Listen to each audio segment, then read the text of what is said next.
Grim Dawn és un action RPG dels creadors de Titan Quest, que alhora també havien participat en el Diablo 2 junt amb Blizzard. Veiem que és un joc diferent al Titan Quest i que s'assembla bastant al Diablo. Per mi, personalment, el considero l'autèntic hereu del Diablo 2, ja que trobo que s'assembla més al Diablo 2 que el propi Diablo 3. Gràficament, és un joc que segueix aquesta estètica medieval bastant fosca, és un joc fosc amb escenaris, diguéssim, tètrics, uns dissenys de personatges, d'enemics, que tots són personatges amb una estètica, diguéssim, demoníaca, bestial, no falta naturalment el zombi, dels esquelets, etc. Ens ofereix escenaris variats des de pobles mig derruïts, pantans, camps de conreu, muntanyes altes i nevades, etc. En el fons, diguéssim, és un joc molt tradicional. Estèticament segueix l'estètica, els clitxers típics d'aquestes sèries, no? Una varietat d'escenaris amb una estètica fosca, ple de no morts per tot arreu, escenaris bastant grans però que alhora estan tancats, i el disseny dels escenaris està molt ben pensat, ja que sembla que els escenaris s'ampliïn molt i que agafis un munt de camins i et perdis, però alhora, si vas seguint els camins de manera ordenada, l'escenari sempre acaba tancant-se, sempre t'acaba portant, diguéssim, a un lloc central, de manera que no has de dedicar molt de temps a explorar indrets que has deixat perduts pel mig, sinó que l'escenari fa que al final, si vas explorant a poc, sempre ho acabis explorant tot, diguéssim, no et perds per als escenaris, que a pesar d'això són grans i amaguen secrets. Tècnicament el joc està molt bé, és un joc, diguéssim, que ja comença a ser un joc una mica exigent pels ordinadors, ja que té un nivell de detall molt elevat, un nivell de les textures són molt bones, uns efectes de llum, de físiques, partícules, ombres que estan molt bé i exigeixen un ordinador ja bastant potent, però sí es pot posar a màxim de gràfics. És un joc visualment molt bonic, especialment tots els efectes de les màgies i de les habilitats, que són molt colorides i molt maques. És a dir, des del punt de vista gràfic és un joc realment molt bonic. Personalment una mica massa fosc, no per l'estètica, sinó perquè literalment és fosc, diguéssim, hi ha poca llum, però bé, això també forma part de l'estètica del joc. La banda sonora està molt bé, segurament ens recordarà bastant a la del Diablo, inclús hi ha algunes composicions que a mi personalment em recorden molt a les del Diablo 2 i les del Diablo 3. En general són composicions que sempre es queden al marge de l'acció, queden com a fons, composicions ambientals, normalment tètriques. En alguns escenaris, quan travessem portals i anem a llocs demoníacs, no hi ha música, per fer-ho encara una mica més survival horror. Però en general la música, diguéssim, acompanya bé l'acció, no és res altre, és una banda sonora feta, diguéssim, per acompanyar el joc, molt agradable, però tampoc té composicions, diguéssim, que un vulgui escoltar fora del joc, no és una banda sonora per escoltar-la si no estàs jugant. Les veus estan en anglès i el doblatge està bastant bé. Pel que fa a l'argument i la història, no se'n va dels tòpics del gènere, però està bastant bé, trobo, sobretot tots personatges interessants i històries secundàries. Bàsicament ens presenta un món que ha estat mig arrasat per uns dimonis, diguéssim, per uns mags que poden conjurar dimonis, diguéssim, d'un altre món o d'una altra dimensió, no? El nostre protagonista és un humà que ha estat posseït per un d'aquests esperits etèreos i que quan el van a penjar de la soga, doncs l'esperit abandona el seu cos, així que el capità de la regió decideix salvar-lo i aprofitar el fet dels poders que té per haver tingut l'esperit dintre, que són poders de crear portals, utilitzar-lo, diguéssim, en la campanya contra els enemics, no? Contra els dimonis. Així, bàsicament, hem d'intentar alliberar, diguéssim, regions, poblacions, eliminar els terratinents rivals, eliminar bruixots, etc. Això ho fem en companyia d'una divisió de l'exèrcit, diguéssim, una espècie de caçadors de bruixes especialitzats, i és interessant el fet que en un determinat moment de la història nosaltres podem prendre partit per unes faccions, diguéssim, alternatives, secundàries, que ens ajudaran a combatre, junt amb els caçadors de bruixes, els dimonis. I el fet de posar-nos davant d'una facció farà que ens fem enemic de l'altra i per tant l'altra facció estarà intentant eliminar-nos a nosaltres.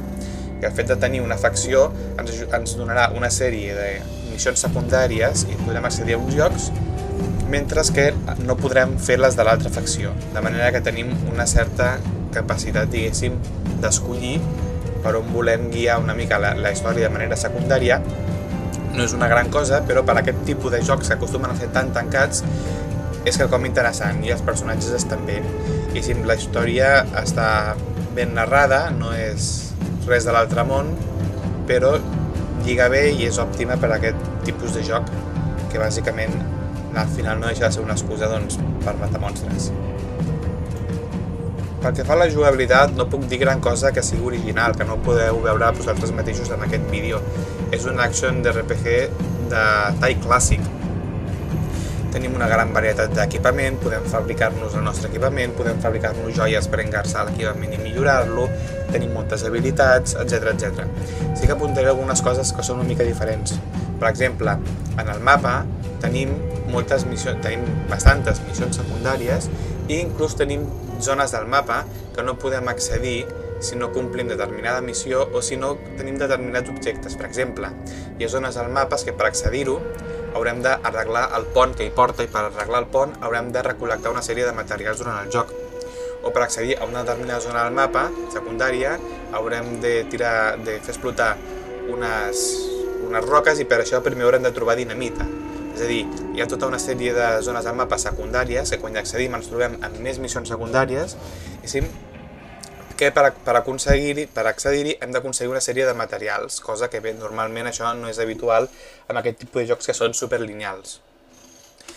Després, una altra cosa, diguéssim, una mica diferent, per dir-ho d'una manera, el sistema de desenvolupament del personatge. És un sistema de desenvolupament bastant típic per arbres. Quan comencem el joc ens podem escollir nosaltres. Bé, al principi del joc som un freelance, però de seguida, a començar el joc, podem escollir una classe del nostre personatge, no? Hi ha els típics, un que és més mag, un altre que és més cosa, etc.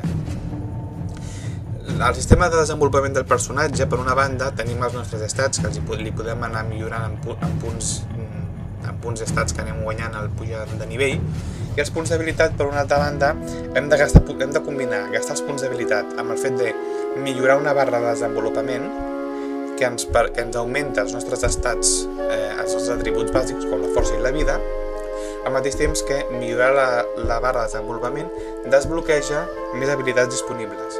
És a dir, aquí les habilitats no les desbloquegem pel fet de pujar de nivell o desbloquejant habilitats prèvies, sinó que hem de decidir gastar punts amb aquesta barra de desenvolupament per obtenir habilitats més bones. Al mateix temps també hem de gastar punts millorant les nostres habilitats en concret. Les diverses habilitats, la majoria d'habilitats, tenen a més, diguéssim, un subdesenvolupament que el que fa és aplicar, diguéssim, poders i atributs bàsics diferents a les habilitats que tenim. És a dir, no decidim una habilitat i al mateix temps d'aquesta habilitat, per fer-la forta, podem gastar els punts en millorar una variant d'aquesta habilitat perquè a més faci una altra cosa. De manera que cada habilitat, al mateix temps, té diverses millores. Una sola classe no té un gran ventall d'habilitats, però a partir de determinat nivell, em sembla que és el 10, nosaltres podem seleccionar una segona classe, de manera que podem millorar habilitats d'una altra classe i així podem barrejar dues classes, que poden ser dues classes totalment diferents, per crear un personatge personalitzat bastant únic. Les classes són diferenciades, són típiques, però el fet de poder-ne barrejar dos i barrejar tot tipus d'habilitats que poden ser molt diferents i també això ens condiciona les armes que podem portar, barrejar diferents tipus d'armes, ens dona, diguéssim, una capacitat de personalitzar el personatge bastant interessant. De la mateixa manera que hi ha un equilibri entre utilitzar armes a distància i armes cos a cos molt interessant. Nosaltres podem portar un personatge que sigui molt tanque, cos a cos, però al mateix temps pot ser un personatge bo utilitzant armes de foc que també són molt útils.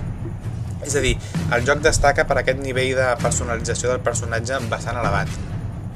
A més, el joc és un joc, diguéssim, que mecànicament és molt divertit, ja que els escenaris estan ben pensats, hi ha molta varietat de monstres, la intel·ligència dels monstres és bastant bona, moltes vegades t'ataquen monstres cos a cos al mateix temps que et venen monstres a distància a atacar-te per darrere, és a dir, no pots lluitar tampoc allò a la brava, no? A més és un joc llarg, si contem també les missions secundàries que tenim per fer, doncs el joc, doncs, la campanya principal pot durar perfectament unes 25 hores, potser arriba a 30, vull dir que per aquest tipus de joc doncs, està bastant bé. Sí, hi ha molta cosa que explorar als escenaris, moltes coves i molts escenaris secundaris que podem descobrir, i moltes missions secundàries no les descobrim si no explorem bé l'escenari. El joc, diguéssim, està molt bé, mola molt, diguéssim, destruir els enemics. Diguéssim, el joc, diguéssim, et dona una sensació de satisfacció destruint els enemics, diguéssim, perquè són enemics moltes vegades, diguéssim, poderosos i intel·ligents, i les debilitats són espectaculars, no? I realment, doncs, està bé. I els escenaris, diguéssim, són prou oberts, hi ha una combinació de linealitat amb escenaris oberts i capacitat d'exploració, diguéssim, que està molt bé. Si això li sumes una gran varietat d'equipament i tots aquests elements típics del gènere, doncs realment a nivell jugable el joc està molt bé. Personalment, a mi a nivell en general d'estètica, l'estètica, l'ambientació, la jugabilitat, diguéssim, variada, sense ser molt complexa, a mi personalment és un dels action RPG que més m'han agradat.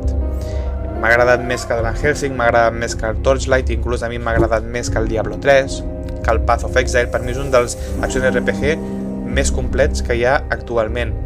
Bueno, són els creadors del Titan Quest, vull dir, són gent que ja té experiència amb aquests jocs i que ja han demostrat que ho saben fer bé, no?